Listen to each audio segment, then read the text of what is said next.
오늘 성령 강림주일 여러분들을 주님의 이름으로 환영합니다. 다 함께 기도하심으로써 예배의 부르심에 응답하시겠습니다. 거룩하시고 자비로우신 아버지 하나님, 오늘 주님께서 성령을 통하여 우리와 함께 하신 날, 저희들 이곳에 모여서 함께 예배드리도록 인도하여 주시니 감사드리옵나이다. 오늘날 우리가 살아가는 데 있어서 참으로 주님의 위로를 바라는 일들이 많이 일어나고 있습니다. 주님께서 성령을 통하여 우리에게 위로의 음성을 들려주실 때에 우리가 그 음성 안에서 더욱더 위로를 얻고 희망을 얻고 꿈을 가지는 귀한 체험이 있는 예배가 될 수 있도록 주여 도와주시옵소서. 우리들의 삶은 늘 강팍하고 어렵지만 그러나 그 속에서도 늘 남들을 돌아볼 수 있는 여유로운 마음을 우리들에게 허락하여 주시고, 또 우리들의 삶은 늘 가진 것보다는 사용되는 곳이 많아져서 궁핍할지라도 그럼에도 불구하고 그 안에서 나누는 삶을 실천하는 우리 모두가 될 수 있도록 주여 도와주시옵소서. 우리 조국이 처한 현실들 여러 가지로 어렵습니다. 강대국들에 둘러싸여 있어서 이쪽으로 채이고 저쪽으로 채이고 할 때에 우리가 참으로 서로가 서로를 격려하고 사랑하며 한반도의 평화를 위하여 나가야 할 텐데, 하나님의 이름을 망령되이 일컫는 자들에 의해서 우리 조국의 현실이 왜곡되고 전쟁을 부르는 그들의 저주가 마치 대다수의 생각인 것처럼 전해지는 이때에 주님, 우리는 믿고 있습니다. 그들은 하나님의 사람들이 아니라 사탄의 자식임을 우리는 알고 있습니다. 그들에게 나오는 모든 발언들은 주님께서 가르쳐 주신 것이 아니라 그들의 그릇된 욕망이 뱉어내는 말들임을 우리는 알고 있습니다. 주여, 우리가 기독교인이라는 이름으로 살아갈 때에 그러한 거짓 언설에 속아 넘어가는 그런 우리가 되지 않도록 주님 인도하여 주시옵소서. 오늘 예배를 드리기 위하여 이 자리에 모인 우리들 여러 가지 기도의 제목을 가지고 나왔습니다. 주님, 그 기도 드릴 때마다 우리에게 응답하여 주시고, 또 병중에 있는 교우들 주님 위로하여 주시고 치유의 큰 손길을 허락하여 주시옵소서. 예배 끝 시간까지 주님께서 우리와 함께 하심을 믿사올 때에 예수 그리스도 이름으로 기도드리옵나이다. 창세기 11장 1절에서 9절까지 봉독하도록 하겠습니다. 처음에 세상에는 언어가 하나뿐이어서 모두가 같은 말을 썼다. 사람들이 동쪽에서 이동하여 오다가 신할 땅 한 들판에 이르러서 거기에 자리를 잡았다. 그들은 서로 말하였다.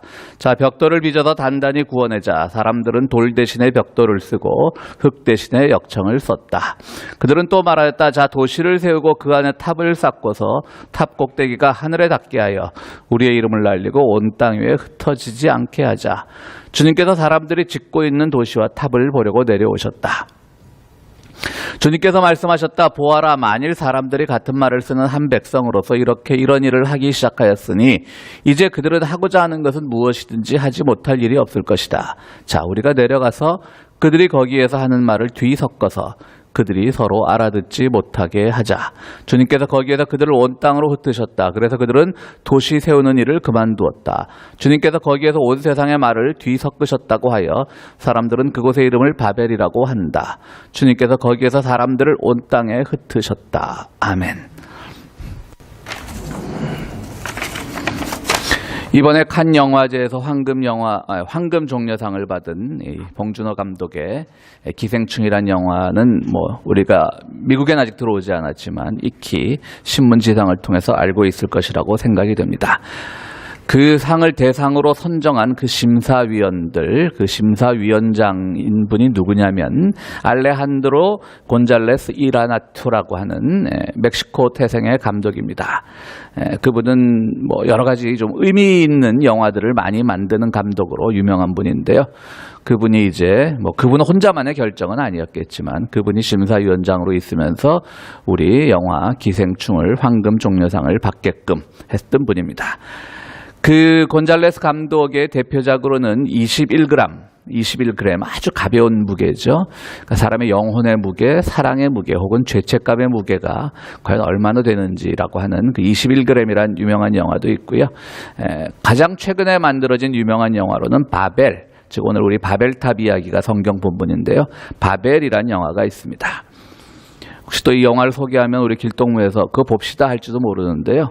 이런 감독들의 영화는 의미는 깊은데 재미는 없습니다. 솔직히 굉장히 지루하고요. 바벨이라는 영화도 뭐 생각거리는 굉장히 많이 주는데 영화는 지루하고 재미는 없습니다. 다른 것으로 보도록 하겠습니다. 자, 이 영화, 이 바벨이라는 영화를 보면요, 우리가 잘 아는 그 잘생긴 배우 브래드 피트가 남자 주인공인데요. 부부 사이가 좀 소원해졌습니다. 거리가 멀어져서 이 관계를 어떻게 회복할까 하고 북아프리카의 모로코라고 추정되지만 또 영화에서는 뭐 진짜 모로코다 그러면은 외교 관계가 있을 수 있으므로 어떤 가상의 나라가 되겠죠. 여기서 우리 편하게 모로코로 하겠습니다. 모로코로 이제 여행을 갑니다. 그런데 또 모로코 그 마을에는 염소를 치면서 살고 있는 한 가난한 농부의 가정이 있었는데 우연한 기회에 총을 구입하게 됩니다. 그들이 막 총을 찾았는데 굉장히 좋은 총이 싼 값에 나온 거예요. 그들이 왜 총을 찾았냐면 그 자칼이라고 하는 거 표범 비슷하게 생긴 동물이 있죠. 자칼이 늘 염소를 공격해서 잡아먹으니까 자칼을 쫓기 위해서 총이 필요하던 차에 어떤 일본인 사냥꾼으로부터 좋은 총을 아주 싼 값에 구입을 합니다. 그리고 이 총을 만지지 마 그리고 아버지가 외출을 했습니다. 아이들에게 총을 만지지 마라고 잔소리하고 외출한 건 무슨 뜻이죠? 나 없으면 만져도 돼 그런 뜻이죠. 그래서 이 아이들이 그러니까 사실 시골 아이들 산골 마을 모로코 산골 마을에서 뭐 총이란 거가 뭔지는 알고 있겠지만 그 총의 그 위력이나 이런 것들에 대해서는 별로 생각이 없는 거죠. 그래서 이들은 겨냥하면서 총놀이를 시작합니다. 그러다가 지나가는 관광버스에다 총을 쐈는데 아무 생각 없이 쏜 거죠. 그 관광버스에 뭐 누가 타고 있었냐면 브래드 피트 부부를 비롯한 미국 관광객들이 타고 있었습니다. 그중에 하필이면 부부관계가 좀 개선되기 위해서 여행을 왔던 그 브래드 피트의 아내가 총을 맞아 중상을 입게 됩니다. 미국에서는 화들짝 놀랐습니다. 이것은 안 그래도 정정이 불안하고 반미 감정이 높은 지역에서 일어난 테러 사건으로 규정을 합니다. 아직 그 소년들이 쏜 거는 모르니까 이건 테러범들의 소행이다. 이렇게 얘기를 합니다. 결국 그렇게 되면서 이 두 부부를 비롯한 미국인 관광객들은 그 사건이 해결되기까지 미국으로 돌아가지 못하고 그곳에서 머물러 있게 되고요. 또 그 나라의 그 열악한 의료시설 때문에 아내의 상처는 점점 깊어지게 됩니다. 또 하나 걱정이 있습니다. 이 부부가 오랫동안 미국에 믿고 있던 그 멕시칸 가정부가 있었는데요. 이 어린아이 하나를 맡기고 왔어요. 그만큼 신뢰했다는 얘기죠. 그런데 이 멕시칸 가정부는 돌아오는 날까지 돌아오면 그 다음에는 자기 고향의 멕시코에 있는 자기 동생의 결혼식에 참석을 해야 되는데 가지를 못하게 되는 겁니다. 안 돌아오니까. 왜냐하면 그 총사고 때문에 조사할 게 있으니까 관광객들이 제 날짜에 못 돌아온 거죠. 그런데도 동생 우리 주변의 그 히스패닉 분들 보면 얼마나 또 가족적입니까? 동생의 그 결혼식이라는 게 얼마나 중요합니까?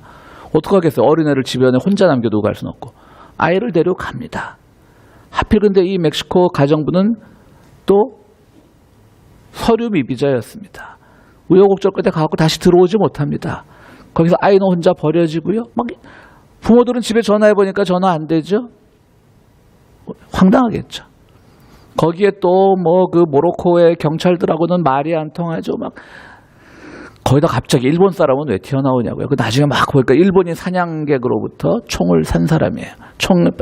일본 사람이고 총을 파는 사람이에요. 그러니까 또 일본 장면도 나와요. 그래서 일본 경찰이 그 사냥꾼을 찾아갔는데 사냥꾼은 만나지 못하고 그 일본 사냥꾼의 딸이 있는데 그 딸이 젊은 딸인데 또 딸은 말 못하는 벙어리였어요. 아주 그냥 그러니까 왜 바벨인지 여러분들 대충 짐작이 되시죠? 예? 예? 재밌을 것 같아요? 재미없어요, 영화. 아주 재미없어. 지루해요. 제가 설명을 재밌게 했나? 그러니까 쉽게 말해서 보면 속된 말로 하면 영화가 막 꼬였죠. 그죠? 멕시코, 모로코, 미국, 일본, 거기 서류 미비자, 총, 뭐 다 얽히고 설켰습니다. 그러니까 아마 이 감독이 바벨이라고 이름 지은 이유를 알 것입니다. 서로 말이 잘 안 통하는 사람들끼리 소통이 잘 안 되니까 점점 사건은 복잡하게 얽혀 들어가고요. 이런 일들로 이제 영화가 진행이 되는 얘기입니다. 오늘 본문 말씀은 바로 그 유명한 바벨탑 사건입니다. 사람들이 이제 조금씩 문명이 발전하니까 신할 광야라고 하는 땅에 이제 도시를 건설하기로 하고 그 도시에 하늘에 닿는 탑을 쌓기로 합니다. 바벨이라고 하는 말은 오늘 본문에는 서로 흐트러졌다라는 흩은다는 말도 있지만 거긴 또 하늘의 문이라는 뜻도 있습니다. 그러니까 바벨은 두 가지 단어를 의미를 가진 단어인데요.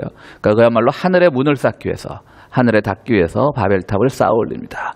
그런데 하나님 보시니까 이대로 뒀다는 안 되겠다라고 해서 내려와서 그들의 말을 서로 흩어지게 하니까 결국은 공사도 중단이 되고 도시를 세우기로 하는 계획도 중단이 되고 모든 사람들이 뿔뿔이 흩어졌다라고 하는 겁니다. 우리는 뭐 바벨탑 이야기를 우화처럼 잘 기억하고 있습니다. 그러나 성경의 이런 이야기들은 늘 역사적 사실보다는 그것이 주는 의미는 항상 깊다는 것을 우리는 알아야 됩니다. 단순히 바벨탑 사건이 그야말로 하나님한테 도전하다가 교만한 인간들이 하나님한테 도전하다가 그냥 뭐 우리 흔히 우스갯소리로 그 바벨탑 때문에 우리가 오늘날 이렇게 영어 배우느라고 애쓰고 아니면 세상의 언어가 하나였을 것인데 그건 어디까지나 우스갯소리지 그것은 전혀 근거가 없는 얘기고요. 우리는 오늘 여기서부터 정말 하나님이 이 사건을 통해서 주시고자 하는 메시지는 무엇인가를 생각해 봐야 됩니다. 뭐 누누이 말씀드렸고 우리 교인들은 잘 아시겠지만 구약 성경은 구전으로 쭉 전해져 내려오다가 바빌론 포로 이후에 그러니까 기원전 한 6, 7세기 이후에 다시금 이스라엘 땅으로 돌아온 사람들이 바빌론 땅에 오늘날의 이라크 땅에 가서 보니까 그들의 문명이 너무 발전했고 그들은 경전도 다 가지고 있었고요. 신화도 잘 정비가 되어 있었고요. 뭐 노아의 홍순이 이런 얘기들이 다 그쪽 바빌론 신화에서 나온 얘기들입니다. 그러니까 야 쟤들은 우리는 그냥 아브라함이 우리 믿음의 조상인 줄 알았는데 더 이상 우주적인 기원을 가지고 있네 라고 하면서 그 신화와 그들이 가지고 있던 모든 신앙 고백을 합쳐서 쓰여진 것이 오늘날 구약 성경이고요. 특별히 1장부터 11장까지는 바빌론 포로기 이후에 바빌론의 영향을 받아서 쓰여진 것이라고 보면 됩니다. 그렇다고 의미 없는 것이 아니라고 제가 누누이 말씀드리죠. 그 시대의 사람들이 어떻게 하나님을 고백하는가를 보면서 오늘 우리의 고백도 다시 한번 성찰해 볼 필요가 있다는 뜻입니다. 바빌론의 포로로 끌려가 있던 사람들이 지구라트라고 하는 많이들 들어보셨을 겁니다. 지구라트라고 하는 바빌론의 건축물을 보게 됩니다. 이것은 그 신들을 섬기는 일종의 바벨탑입니다. 그러니까 이 사람들이 이제 하늘을 높이 쌓는 그런 탑인데요. 오늘날 기준으로 하면 그 지구라트가 한 7층 높이라고 합니다. 그러니까 사실 높지 않은 거죠. 그런데 그 당시 사람들이 봤을 때는 7층이면 굉장히 높았을 겁니다. 신기하죠 또. 뭐 이집트까지 가보면 더 높은 피라미드도 있었을 터이지만 이집트를 못 가본 사람들이 이라크 지역에서만 봤을 때 7층 높이의 빌딩이 있으면 정말 신기하게 저걸 어떻게 쌓아 올렸을까. 그런 사람들은 거기서 상상의 나래와 신학적인 고백을 하게 되는 겁니다. 아마 하늘에 닿기 위해서 쌓은 것이 아닐까? 그런데 바빌론 말과 자기들 말도 틀리고요. 뭐 이러면서 이제 초대교회, 그러니까 그 구약을 기록한 그 예언자들이나 서기관들이 그런 신앙 고백을 하게 된 겁니다. 자, 7층 높이입니다. 7층 높이지만 그들은 거기서 정말 하늘을 닿으려고 하는 인간의 교만을 발견했을 것이고요. 또 무너졌다라고 하는 데서 그들은 이스라엘 사람들은 어떤 감정을 또 여기에 실었을까요? 질투죠, 질투 일종의. 저 바빌론 문화 저것들은 꼭 망하고야 말 거야. 자기들은 없던 그런 지구라트라고 하는 그런 건축물이 있는 걸 보고 질투도 있었을 겁니다. 그러니까는 그것은 결국 망하고야 말 것이라는 그들의 소망도 담았다고 볼 수가 있습니다. 우리는 그 바벨탑 이야기를 설교할 때 늘 인간의 교만을 이야기합니다. 하나님과 닿으려고 하는 그 인간의 교만, 그것 때문에 하나님으로부터 벌을 받았다라는 것이 물론 이 바벨탑 이야기의 주요한 주제이기도 하지만요. 그러나 오늘 본문에서 보면 한 가지 특이한 점이 있습니다. 하나님께서 중간에 내려오셔서 한번 보셨어요. 중간 시차로 오신 거예요. 공정이 어떻게 되어가나, 건축이 얼만큼 진행되었나 보셨어요. 중간에 그런 부분 나왔었죠, 오늘? 그건 뭘까요? 하나님은 처음에는 어쩌면 본문엔 나오지 않지만 이 자체를 용인하셨을지도 모를 일입니다. 그런데 보니까 너무 이것이 정말 인간의 지혜가 막 인간만이 최고라고 하는 그 지혜가 응집되고 또 거기는 또 뭐 그런 것도 있었을 것 같아요. 항상 어떤 공사든 대규모 공사에는 감독관이 있고 노동자들이 있으니까 또 하나님 보시기에는 거기에서 어떤 감독자와 노동자들 사이의 갈등이나 또 수탈, 착취 이런 것들도 굉장히 마음에 안 들어 하셨을 것 같아요. 그러니까 이제 이걸 다 공사를 캔슬을 시킨 것이죠. 하나님이 어떻게 보면.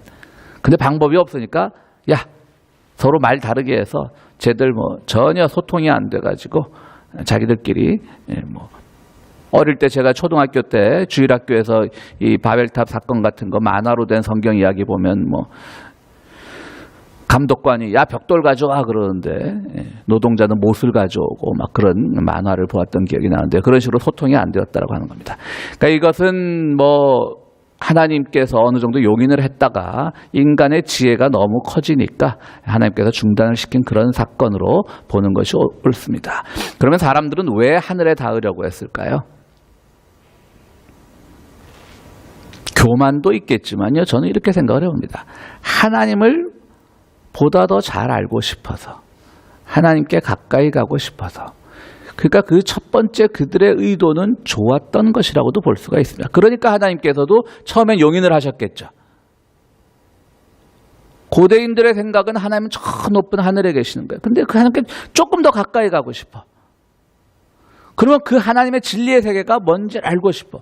철학적으로만 이해하면요. 이건 진리에 대한 탐구예요. 신학적으로 이해하면 하나님께 가까이 가고 싶은 열망이에요.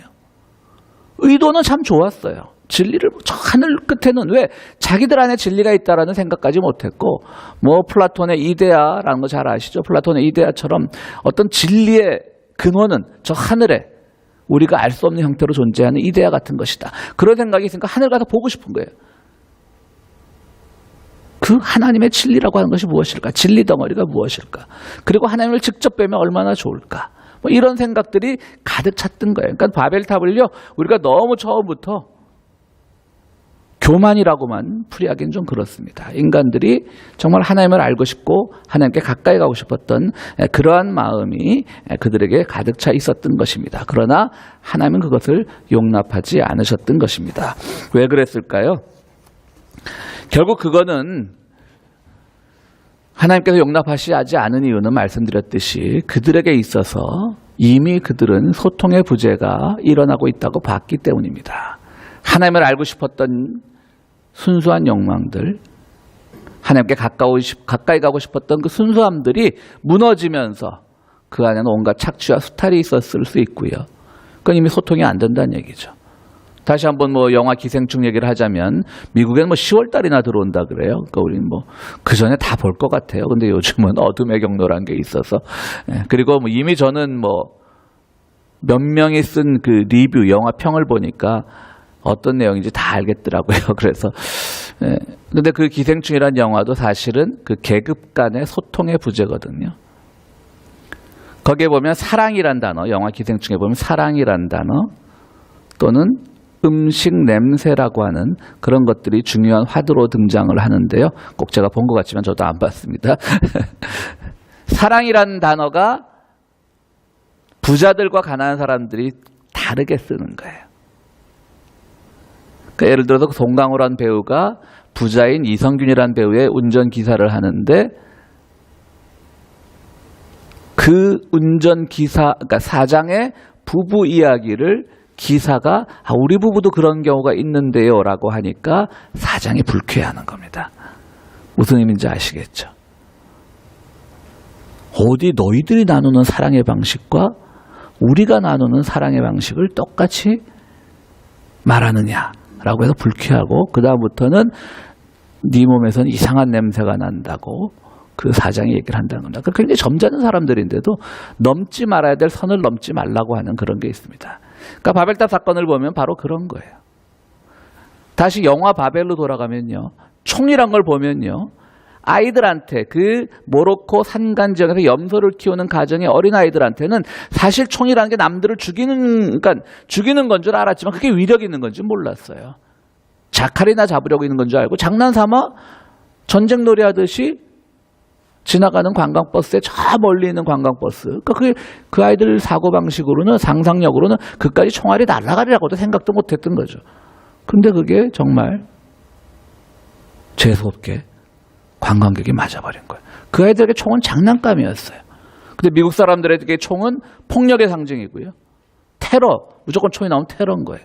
그들은 아무데나 총을 쏘지만 그들이 맞으면 테러인 거예요. 참 그것도 모순이죠. 미국은 아무 나라나 침략하지만 그들에게 누가 한 방만 쏘면 테러가 되는 거예요. 또 일본 사람에게 총은 부의 상징이에요. 아내를 잃고 외롭던 차에 또 딸 하나 있는 것은 말 못하는 장애를 가지고 있고요. 돈은 많았나 봐요. 그러니까 온 세계 다 다니면서 사냥 여행을 하는 그분에게 총은 부의 상징이에요. 그래서 필요 없어서 또 팔았어요. 그냥 싼 값에 그 산골에 염소를 키우는 사람들에게. 멕시코 가정부에게는 총은 국경지대에서 너는 미국 땅에 살아, 너는 멕시코 땅에 살아 하는 하나의 협박 도구예요. 하나의 총을 보는 것들이 다양할 수 있어요. 우리는 이 다양성이라는 말이 굉장히 좋은 것 같지만 때로는 그 다양성 속에 감춰져 있는 폭력성도 봐야 되는 겁니다. 내가 생각하는 것만이 맞아. 당신이 생각하는 건 틀려. 총은 이렇게 사용돼야 돼. 바로 바벨탑에서 하나님께서 이 소통이 되지 않게 내신 벌은 하나님이 새로이 언어를 통해서 소통되지 않게 한 것은 그것이 첫 번째가 아니라 이미 너희들은 소통의 능력이 없다라고 하는 것을 전제하시고서 이 벌을 내리신 거예요. 오늘 우리 사는 인간들이 바로 바벨탑을 짓고 있는 인간들이에요. 소통은 안 되면서 서로 자기 것만을 추구하고 이룩하기 위해서 삶을 살아가는 사람들입니다. 바벨탑은 그런 의미가 있습니다. 소통 부재라는 것이 얼마나 비극적이고 그들이 야망을 가지고 야심을 가지고 세우려고 했던 탑과 세우려고 했던 도시마저 와해가 되고 그들이 뿔뿔이 흩어지고 그리고 그것은 그 소통의 부재는 말이 갈라짐으로써 생긴 것이 아니라 이미 그 전부터 그들의 순수했던 초기 열망이 왜곡되면서부터 나타나기 시작했던 것이 궁극적으로 말의 흩어짐으로 드러났다라고 하는 것이 오늘 본문이 주는 메시지입니다. 오늘은 성령 강림주일입니다. 성령 강림주일은 바로 오순절, 예수님께서 이제 부활하신 50일째 되던 날 예루살렘에 모인 예수님의 제자들에게 일어난 방언, 또 성령 강림의 사건을 말합니다. 잠깐 그 사도행전 말씀 좀 틀어주시겠어요? 2장 1절에서 8절인데요. 오순절이 되어서 그들은 모두 한 곳에 모여 있었다. 그때 갑자기 하늘에서 세찬 바람이 부는 듯한 소리가 나더니 그들이 앉아있는 온 집안을 가득 채웠다. 그리고 불길이 솟아오를 때 혓바닥처럼 갈라지는 것 같은 혀들이 그들에게 나타나더니 각 사람 위에 내려앉았다. 그들은 모두 성령으로 충만하게 되어서 성령이 시키는 대로 각각 방언으로 말하기 시작하였다. 예루살렘에는 경건한 유대 사람이 세계 각국에서 와서 살고 있었다. 그런데 이런 말소리가 나니 많은 사람이 모여와서 각각 자기네 지방말로 제자들이 말하는 것을 듣고서 어리둥절하였다. 그들은 놀라 신기하게 여기면서 말하였다. 보시오. 말하고 있는 이 사람들은 모두 갈릴리 사람이 아니요. 그런데 우리 모두가 저마다 태어난 지방의 말로 듣고 있으니 어찌된 일이요. 아멘. 바벨탑 사건이 언제 해결이 됐냐면요. 똑같은 말을 쓰던 사람들이 말이 다 흩어졌어요. 그런데 예루살렘에 성령 강림절날 다 모였어요. 그런데 유대계 사람들도 우리가 유대인들 하면 다 모국어를 기억하는 사람 같지만 그렇지 않아요. 그리스에서 온 사람, 어디서 온 사람 다 달라요. 그런데 이제 다들 자기들 말로 고백을 하는데 갈릴리 사람들이 다 서로가 이해가 되는 거예요. 달라진 말로 각각의 언어로 이야기하고 있는데 하나의 말로 이해가 되는 거예요. 소통이 되는 거예요. 얼마나 놀랍습니까? 이게 성령 강림의 사건입니다. 그러니까 성령 강림의 사건은 항상 이 바벨탑 사건과 연결시켜서 생각해야 돼요. 하나였던 말이 흩어졌는데 흩어졌던 말로 하는데 그것이 하나가 돼서 소통이 되는 사건. 그것이 바로 성령 강림의 사건입니다. 우리가 방언하면 성령과 항상 연결시켜서 생각하죠. 방언하면 영적으로 막 도취돼서 샬라샬라샬라 하는 거. 그게 방언이 아닙니다. 방언은 오히려 하나 되게 하는 겁니다. 우리 누군가가 방언하면 옆에서 이상하게 쳐다봅니다. 왜냐하면 나는 이해가 안 되는데 그건 방언이 아닙니다. 방언은 우리 귀에 모두 들리는 겁니다. 그러니까 방언은 언어가 아닐 수도 있습니다. 물론 여기서는 언어로 쓰였지만 우리가 오늘 성령 강림주일에 새롭게 받아들여야 될 방언은 뭐냐면 서로 말하는 것이 달라도 서로 사랑을 정의하는 것이 달라도 사랑 안에서는 모두가 하나가 될 수 있고 어떤 단어를 하나 정의하는 게 달라도 그것이 다 하나가 될 수 있다는 그 소통의 원리, 그것이 바로 방언의 능력이고 성령의 능력인 겁니다. 방언을 너무 현상적인 그런 언어 현상으로 이해하지 마십시오. 저는 모태신앙으로 신학교도 가고 그러자 부끄럽지만 이때까지 방언의 경험이 없습니다. 근데 처음엔 그냥 부끄러웠습니다. 다들 하는데 난 잘못 믿나? 근데 부끄럽지 않게 되었습니다. 물론 이 중에는 방언의 경험이 있는 분들도 있고 없는 분들도 계시겠지만 그것은 중요한 게 아닙니다. 물론 정말 자기가 영적인 체험으로 방언을 터뜨렸을 때 그것이 주는 영적인 거듭남도 경험한 분들도 계실 겁니다. 그러나 방언의 기본 정신은 바로 하나 되게 만드는 겁니다. 소통하게 만드는 겁니다. 바벨탑 사건으로 끊어졌던 관계를 회복시키는 것이 성령의 능력입니다. 오늘 우리가 정말 이 성령 강림 주일에 성령의 능력에 대해서 알고 싶다면 그것을 회복시키는 길입니다. 테드 창이라고 하는 중국계 미국인 SF, 그러니까 공상과학 소설이라고 우리가 흔히 말하죠. 그 작가가 있는데요. 그분이 쓴 책 중에 첫 번째 단편집 중에 첫 번째 나온 책이 바빌론 탑 이야기입니다. 그러니까 바벨탑 이야기란 얘기죠. SF 작가가 왜 바빌론 탑, SF면 우주를 날아다니고 외계인이 나오고 이래야 될 텐데요. 그 바빌론 탑 이야기 보면 굉장히 재미있습니다. 저는 어떤 신학자보다도 이 테드 창의 바벨탑 해석이 가장 정확하다고 생각합니다. 사람들이 막 탑을 쌓아 올립니다. 과학자들은 또 기독교에서 비판적인 사람들은 성서에 대해 비판적인 사람들은 말도 안 되는 소리 하고 있네 하지만 테드 창은 그냥 진짜 쌓아 올립니다. 근데 하늘에 거의 다 닿았어요. 근데 하늘에 화강암이 쫙 놓여 있는 거예요. 하늘에. 근데 그 창세기에 나오거든요. 실제로 하늘과 땅 궁창과 사이에 벽이 있다고. 그러니까 막 또 그 당시에 드릴은 없었겠지만 드릴 같은 걸로 막 팝니다. 근데 여러분들 궁창에 뭐가 있었죠? 창세기 1장 1절 보면 물이 있어요. 거기 하늘에 막 물이 고여 있는 거예요.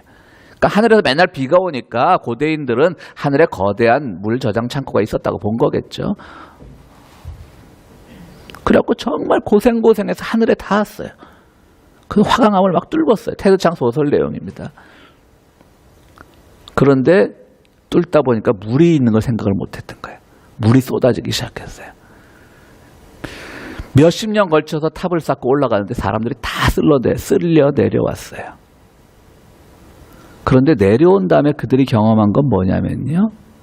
바로 이곳이 자기들이 발 디디고 살아가던 이 땅이 새로운 땅으로 보이기 시작했던 거예요. 그 테드 창의 소설이 이 바빌론 탑 이야기라는 소설이 제가 바벨탑을 제일 잘 해석한 것, 신학이라고 말하는 이유는요. 하늘의 진리를 찾는 것이 아니라 탑을 높이 쌓아서 바로 그것 하나님에게 다시 진노를 받아서 물이 쏟아져서 땅으로 다시 돌아왔는데 그 안에서 모든 것들이 새롭게 보이기 시작하는 겁니다. 바로 진리는 우리 곁에 있다라고 하는 겁니다. 하늘의 진리를 강조하는 사람들 여러분들 너무 믿지 마십시오. 매일매일 말끝마다 하나님이 튀어나오고 이런 사람들 하는 말이 뭡니까? 하나님께서 우리 민족 지켜야 되니까 우리 북한 동포 하나씩 껴안고 죽읍시다. 북한 동포 껴안고 죽읍시다도 아니었죠. 죽이고 죽읍시다. 한국에 무슨 장모라는 목사가 그렇게 얘기를 했어요. 근데 남한 인구가 더 많으니까 우리 좀 남을 거 아니냐. 그래서 우리들끼리 통일하자. 그러면 인구는 금방 다시 불어난다. 이 저주의 음성을 하는 사람들이 목사라는 사람들인 겁니다. 소통이 아니고 정말 증오만 남아있는 사람들. 그 사람들이 무슨 목사입니까? 그건 사탄의 자식이라고 불러야 옳습니다. 오늘 테드창은 뭐라고 말하냐면 이 무너져서 다시 땅으로 내려오니까 사람들이 옆을 세상을 다시 보게 된다는 거예요. 진리는 하늘에 있는 것이 아니라 바로 내 옆에 있다는 것을 그들은 느끼게 된 겁니다. 다시 출발점으로 돌아왔는데 그 속에서 그들은 새롭게 모든 것을 발견하게 되었다라고 하는 겁니다. 예수님이 이 땅에 오신 이유도 바로 그겁니다. 예수께서 요한복음 14장에서 이렇게 말씀하셨습니다. 예수께서 이르시되 내가 곧 길이요 진리요 생명이다.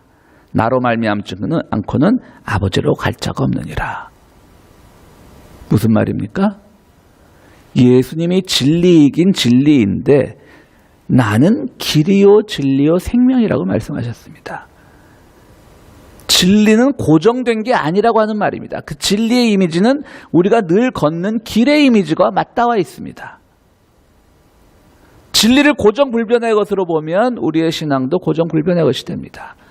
주님은 그걸 아셨던 겁니다. 나는 길이다. 사람들이 걸어가는 길이다. 이용하는 길이다. 그리고 그것이 곧 진리다. 그러므로 나를 통해서 오는 진리는 하나님께로 가까이 가는 진리이긴 하지만 동시에 너희들이 어떤 고정관념에 사로잡혀 있어서는 안 된다는 것을 말씀하신 겁니다. 그것이 바로 성령입니다. 여러분 성령 강림주일에 성령이 무엇이라고 생각하십니까? 바로 우리가 진리를 찾는 과정에서 늘 그것을 고정된 것으로 보지 않고 그 안에서 늘 우리가 서로 소통하면서 객관적으로 나보다 못해 보이는 이들에게도 배울 것이 있다는 생각, 나보다 가난한 이에게도 내가 배울 것이 있다는 생각, 그런 생각으로 우리 소통하는 것, 그렇게 인도하는 것이 바로 성령의 능력입니다. 바벨탑 사건은 바로 그걸 보여주는 것입니다. 굳이 우리가 하늘 높이 있는 것을 찾을 필요가 없습니다. 내 옆에 있는 어떤 것, 내 주변에 살아가고 숨쉬는 어떤 것, 지금 나와 같은 공간에서 예배드리는 우리 작은 공동체 안의 모든 것들 속에서 우리는 진리를 발견할 수 있는 겁니다. 거대한 교회에 있지 않습니다. 목사들의 화려한 언설의 진리가 있지 않습니다. 대형교회 바벨탑을 닮은 대형교회의 그런 화려한 건물에 있지 않습니다. TV 뉴스 통해서 보셨을 거예요. 한국의 사랑의 교회라는 목사가 왜 창은 들고 나왔어요? 교황처럼. 어설프게 만든 창을 들고 나왔더라고요. 헌당식을 하는데. 바벨탑 노동 감독관이에요. 그 사람은. 여러분들 성령이라는 건요. 여러분들을 통해서 바로 내 옆에 있는 그리고 나와 함께 길을 걸어가는 지금 여기에 있는 사람들과 함께 진리의 동반자가 되라고 하는 것입니다. 그것이 주님께서 가르쳐 주신 것이고요. 성령의 능력입니다. 바로 더불어 살아가면서 함께 살아가면서 그 안에서 지금 이 현실에서 진리를 발견하기 위해 벗들과 교류하는 것, 그것이 성령의 능력이고 주님께서 가르쳐 주신 내가 길이요 진리요 생명이라고 하는 말씀의 내용입니다. 오늘 바벨탑 사건을 통해서 여러분들은 정말 소통부재의 현실 속에서 말이 아니라 행동으로서 삶으로서 나눔으로서 소통하는 것, 그것으로서 성령의 능력을 체험하시는 여러분들이 되시기를 간절히 바랍니다.